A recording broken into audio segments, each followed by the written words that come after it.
Welcome to Children's Worship at University Christian Church. I'm Reverend Kera Watts, Minister to Children and Families, and in the next couple of minutes, we'll review for families, mainly grown-ups, but kids too, the Bible lesson all of our children experienced on Sunday, and give you some ideas to make this story and faith a part of your everyday lives. Our scripture can be found in the Gospels of Mark, Matthew, and Luke. Take some time to read them this week with your kids. In this passage, we see two stories sandwiched together. First, Jairus, a religious leader with lots of power, jumps in front of Jesus as he's walking and asks for help to heal his young daughter who was dying. As Jesus travels to Jairus' house, a woman who has no name has been sick for 12 years. She reaches out and touches Jesus' robe, believing that if only she could touch Jesus, she would be healed.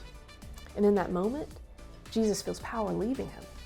He stops and asks, "Who touched him?" and has a long conversation about faith with the woman. As the conversation is happening, people approach Jesus and Jairus and say, "It's too late. Jairus' sick child has died."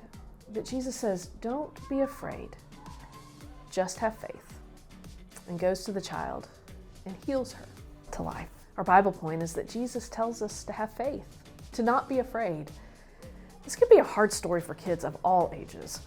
Healing stories are incredible, and in our day-to-day lives, we see illness, pain, and people who don't get well. The human condition is not always perfect and beautiful. It sometimes simply just is.